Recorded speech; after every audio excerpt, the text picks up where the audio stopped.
어린 왕자 생텍쥐베리.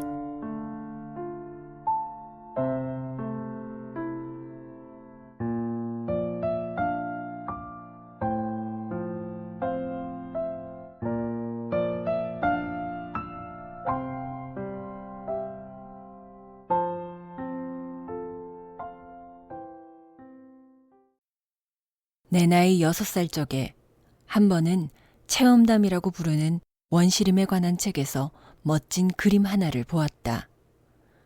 보아뱀 한 마리가 맹수를 삼키고 있는 그림이었다. 그걸 옮겨놓은 그림이 위에 있다. 그 책에 이런 말이 있었다. 보아뱀은 먹이를 씹지 않고 통째로 삼킨다. 그러고 나면 몸을 움직일 수가 없어 먹이가 소화될 때까지 6달 동안 잠을 잔다. 나는 그 그림을 보고 나서 밀림의 가지가지 모험들을 곰곰이 생각해 보았으며 드디어 나도 색연필을 들고 나의 첫 그림을 용케 그려냈다. 나는 내 걸작을 어른들에게 보여주며 내 그림이 무섭지 않느냐고 물어보았다.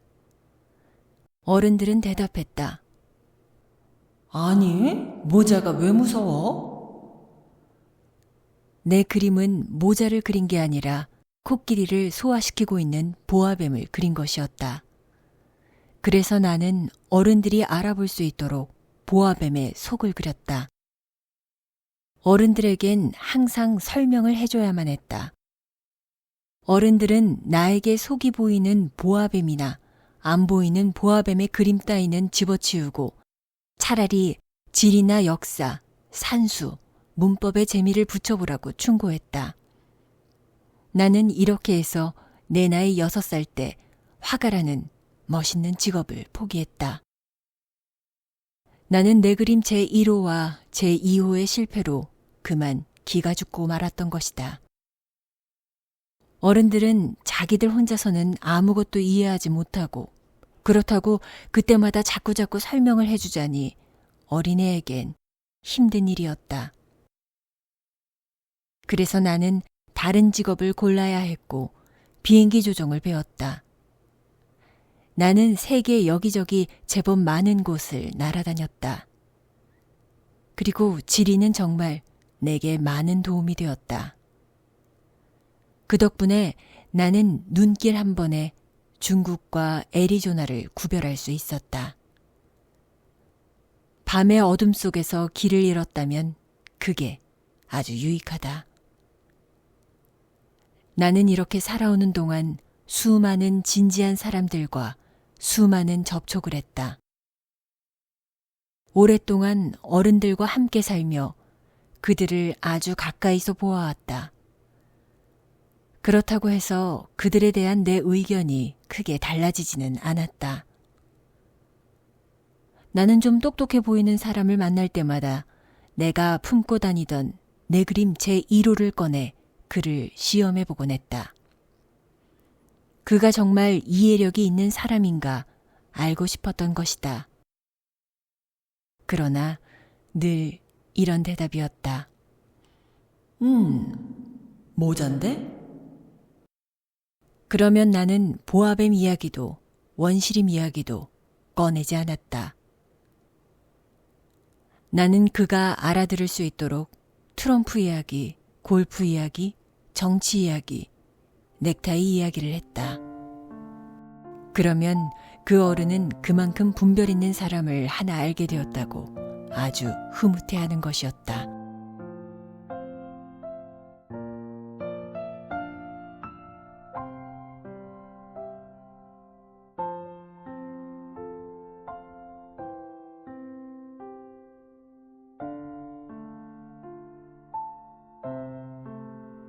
나는 이렇게 진심을 털어놓고 이야기할 사람도 없이 혼자 살아오던 끝에 6년 전 사하라 사막에서 비행기 사고를 만났다. 모터에서 무언가가 부서진 것이다. 기관사도 승객도 없던 터라 나는 그 어려운 수리를 혼자서 감당해 볼 작정이었다. 나로서는 죽느냐 사느냐 하는 큰 문제였다. 겨우 일주일 동안 마실 물밖에 없었다. 첫날 저녁 나는 사람이 사는 곳에서 사방으로 수말리나 떨어진 사막 위에 누워 잠이 들었다. 넓은 바다 한가운데서 뗏목을 타고 흘러가는 난파선의 뱃사람보다도 훨씬 더 외로운 처지였다. 그러니 해 뜰 무렵 이상한 작은 소리가 나를 불러 깨웠을 때 내가 얼마나 놀랐겠는가. 그 목소리는 말했다. 양 한 마리만 그려줘. 뭐? 양 한 마리만 그려줘. 나는 벼락이라도 맞은 듯 벌떡 일어섰다. 눈을 비비고 주위를 살펴보았다. 아주 신기한 꼬마아이가 엄숙하게 나를 바라보고 있었다. 여기 그의 초상화가 있다. 이 그림은 내가 훗날 그를 모델로 그려낸 그림 중에서 가장 훌륭한 것이다. 그러나 내 그림이 그 모델만큼 멋이 있으려면 아직 멀었다. 그러나 그건 내 잘못이 아니다. 내 나이 6살 때 어른들 때문에 기가 죽어 화가의 길을 포기했고 기껏해야 속이 보이는 보아뱀과 보이지 않는 보아뱀을 그린 것밖에는 달리 그림 공부를 해본 적이 없지 않은가. 아무튼 나는 놀란 눈을 휘둥그레 뜨고 호련히 나타난 그 모습을 바라보았다. 여기 이곳은 사람이 사는 곳에서 사방으로 수말리나 떨어진 곳이 아닌가. 그런데 내가 본 이 아이는 길을 잃은 것 같지도 않았고 피곤이나 굶주림이나 목마름에 시달려 녹초가 된 것 같지도 겁에 질려 있는 것 같지도 않았다. 사람이 사는 곳에서 사방으로 수말리나 떨어진 사막 한가운데서 길을 잃은 아이의 모습이 전혀 아니었다. 나는 마침내 입을 열 수 있게 되자 이렇게 말했다. 근데 넌 여기서 뭘 하고 있니? 그러나 그 애는 무슨 중대한 일이나 되는 것처럼 아주 나직하게 같은 말을 되풀이했다. 양 한 마리만 그려줘. 터무니없는 일이라도 너무 강렬한 느낌을 받으면 감히 거역하지 못하는 법이다. 그래서 사람들이 사는 곳에서 사방으로 수말리나 떨어진 데서 죽음이 눈앞에 아른거리는 판에 정말 멍청한 짓을 한다고 생각하면서도 나는 주머니에서 종이와 만년필을 꺼냈다. 하지만 나는 그때 내가 특별히 공부한 것이라고는 고작 지리와 역사, 산수와 문법이라는 생각이 나서 그 꼬마아이에게 그림을 그릴 줄 모른다고 말했다. 괜찮아. 양 한 마리만 그려줘. 나는 한 번도 양을 그려본 적이 없기 때문에 내가 오직 그릴 수 있는 2가지 그림 중에서 하나를 그에게 다시 그려주었다. 속이 보이지 않는 보아뱀의 그림을. 그런데 놀랍게도 그 꼬마아이는 이렇게 대답하는 것이었다. 아니야. 난 보아뱀의 뱃속에 있는 코끼리는 싫어. 보아뱀은 아주 위험하고 코끼리는 아주 거추장스러워. 내가 사는 데는 아주 작아서 나는 양을 갖고 싶어. 양 한 마리만 그려줘. 그래서 나는 이 양을 그렸다. 그는 조심스럽게 살펴보더니 말했다. 아니야. 이건 벌써 몹시 병들었는걸. 다른 걸로 하나 그려줘. 나는 이 그림을 그렸다. 내 친구는 얌전하게 미소 짓더니 너그럽게 말했다. 아이 참, 이게 아니야. 이건 순양이야. 뿌리도 없고. 그래서 나는 이 그림을 그렸다. 그러나 이건 역시 앞의 그림들처럼 퇴짜를 맞았다. 이건 너무 늙었어. 나는 오래 살 수 있는 양이 필요해. 그때 나는 모터를 분해하는 일이 우선 급해 참지 못하고 아무렇게나 쓱 그어댔는데 그게 이 그림이었다. 그러고는 던져주며 말했다. 이건 상자야. 네가 갖고 싶어하는 양은 그 안에 들어있어. 그런데 놀랍게도 이 어린 심판관의 얼굴이 환하게 밝아지는 게 아닌가. 내가 원한 건 바로 이거야. 이 양을 먹이려면 풀이 많이 있어야 할까?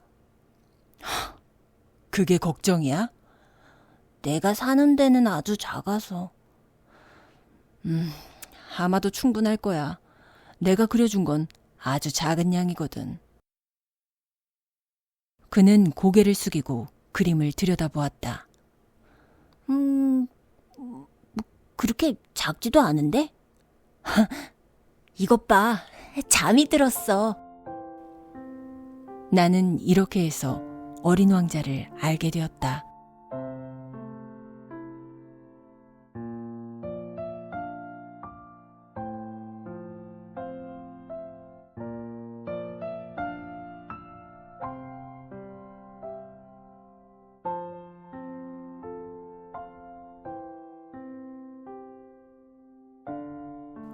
그가 어디서 왔는지를 아는 데는 오랜 시간이 걸렸다. 어린 왕자는 내게 여러 가지 질문을 하면서도 내 질문은 전혀 귀담아 듣는 것 같지 않았다. 어쩌다 우연히 흘러나온 말들을 듣고 나는 차츰차츰 모든 것을 알게 되었다.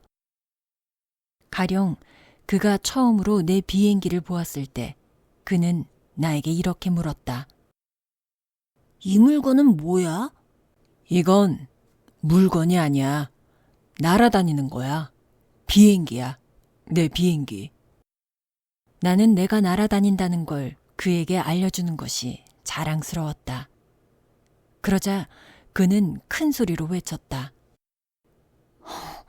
아니, 아저씨가 하늘에서 떨어졌어? 응. 이야, 그거 참 신기한데?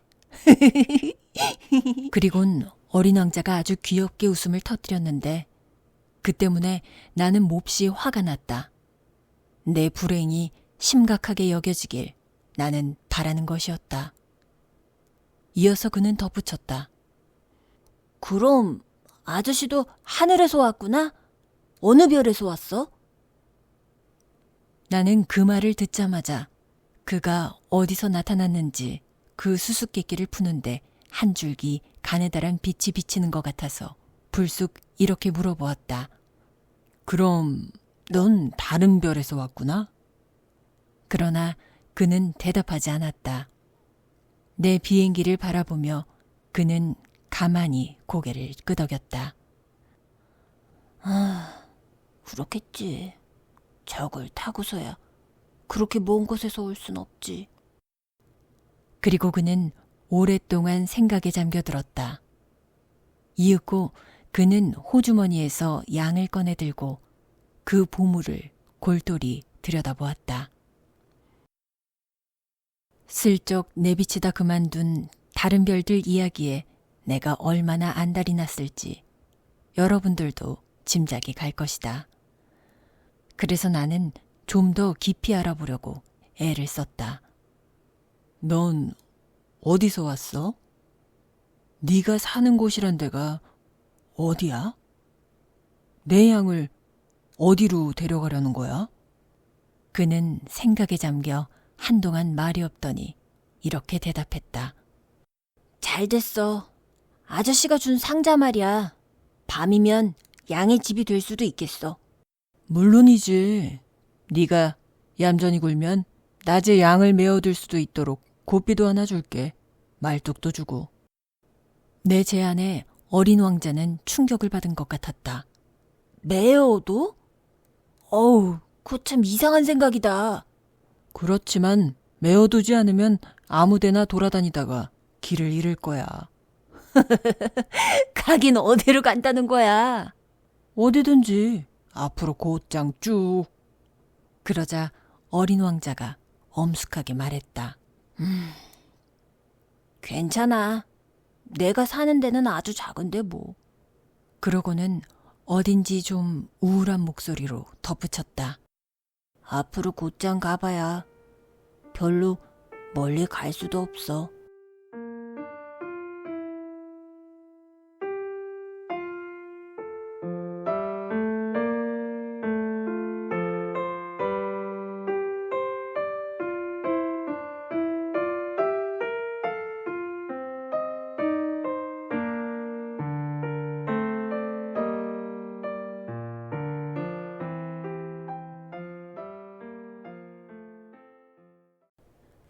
나는 이렇게 해서 아주 중요한 두 번째 사실을 알게 되었다.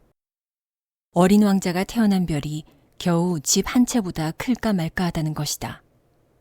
그게 나한테는 별로 놀라운 일이 아니었다. 지구, 목성, 화성, 금성 이렇게 이름이 붙은 큰 행성들 밖에도 때로는 망원경으로 잘 보이지 않을 만큼 아주 작은 다른 별들이 수백 개도 더 있다는 것을 나는 알고 있었다. 천문학자가 이런 별을 하나 발견하면 이름 대신 번호를 붙여준다. 예를 들어 소행성 325라고 부른다. 나는 어린 왕자가 떠나온 별이 소행성 B612라고 믿을 만한 중요한 이유가 있다. 이 소행성은 1909년 어느 터키 천문학자의 망원경에 단 한 번 보인 적이 있었다. 그때 이 천문학자는 국제천문학회에서 자신의 발견에 대해 길게 논증했다. 그러나 그가 입은 옷 때문에 아무도 그의 말을 믿지 않았다. 어른들은 이렇다.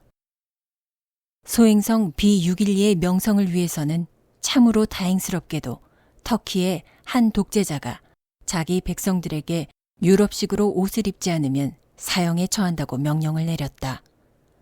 그 천문학자는 1920년에 아주 우아한 양복을 입고 논증을 다시 했다. 이번에는 모두 그의 의견을 받아들였다. 내가 소행성 B612에 관해 이런 세세한 이야기를 늘어놓고 그 번호까지 밝히는 것은 모두 어른들 때문이다. 어른들은 숫자를 좋아한다. 여러분들이 새로운 친구를 사귀었다고 어른들에게 말하면 어른들은 도무지 가장 중요한 것은 물어보지 않는다. 걔 목소리는 어떠니? 걔는 무슨 놀이를 좋아해? 그 친구도 나비 채집을 하니? 절대로 이렇게 묻는 법이 없다. 걘 나이가 몇 살이야? 형제들은 몇이나 되고? 키는 커? 걔 아버지는 뭐 하는 사람이야? 항상 이렇게 묻는다. 이렇게 묻고 나서야 어른들은 그 친구를 속속들이 알고 있다고 생각한다. 만일 여러분들이 저요, 아주 아름다운 장밋빛 벽돌집을 보았는데요. 창문에 제라늄이 있고 지붕 위에는 비둘기가 있고. 이런 식으로 어른들에게 말한다면 어른들은 그 집을 상상해내지 못할 것이다. 어른들에겐 이렇게 말해야 한다. 저 10만 프랑짜리 집을 봤어요. 비로소 그들은 소리친다. 정말 예쁜 집이겠구나. 그러니 여러분들이 어린 왕자가 있었다는 증거는 그 애가 정말 멋진 아이였다는 것이고, 그 애가 웃었다는 것이고, 그 애가 양을 갖고 싶어 했다는 것이에요. 누군가가 양을 갖고 싶어 한다면 그건 그 사람이 살아있다는 증거죠. 라고 어른들에게 말한다면 그들은 어깨를 으쓱하며 여러분들을 어린아이로 취급할 것이다. 그러나 그는 소행성 B612에서 왔어요. 라고 말하면 어른들은 곧 알아듣고 질문 따위를 늘어놓아 여러분들을 귀찮게 하지 않을 것이다. 어른들은 이렇다. 그들을 탓해서는 안 된다. 어린이들은 어른들에게 아주 너그러워야 한다. 그러나 물론 삶을 이해하고 있는 우리들한테는 숫자 같은 것이야 우습다. 나는 이 이야기를 선녀 이야기식으로 시작하고 싶었다.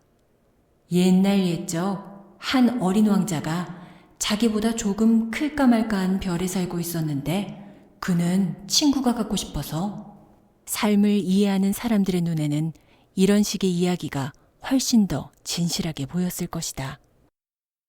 사람들이 내 책을 가볍게 읽어버리는 것이 싫어서 하는 말이다. 이제 그 추억을 이야기하려니 그만큼 슬프기도 하다. 내 친구가 양을 가지고 떠난 지도 언 6년이 되었다. 내가 여기에다 그의 모습을 그리려고 애를 쓰는 것은 그 애를 잊어버리지 않기 위해서다. 친구를 잊어버린다는 것은 슬픈 일이다. 누구에게나 다 친구가 있었던 것은 아니다. 그리고 나도 숫자밖에는 관심이 없는 어른들처럼 되어버릴지도 모른다. 내가 이제 다시 그림 물감 한 갑과 연필 몇 자루를 사온 것도 이 때문이다. 이 나이에 다시 그림을 시작한다는 것은 힘든 일이다. 6살 때 속이 보이는 보아뱀과 속이 보이지 않는 보아뱀을 그려본 것밖에 달리 그려본 것이 없는 처지에 물론 힘이 닿는 한 그의 모습과 가장 많이 닮은 초상화를 그리려고 노력은 하겠지만 성공할 수 있을지 정말 자신이 없다. 어떤 그림은 그런대로 괜찮지만 어떤 그림은 영 딴판이다. 키를 어림잡는데도 좀 서투르다. 이쪽 어린 왕자는 너무 크고 저쪽은 너무 작다. 옷 색깔을 놓고도 역시 망설여진다. 그래서 나는 되든 안 되든 이렇게도 저렇게도 더듬거려 본다. 마지막엔 아주 중요한 부분에 가서 잘못을 저지를 것만 같다. 그래도 나를 용서해 주어야 한다. 내 친구는 아무런 설명도 해주지 않았다. 어쩌면 내가 자기와 같으리라고 생각했던가 보다. 그러나 불행하게도 나는 상자를 꿰뚫고 그 속에 있는 양을 볼 줄 모른다. 어쩌면 나도 얼만큼은 어른들처럼 되어버린 것은 아닌지 아마도 늙어버렸나 보다.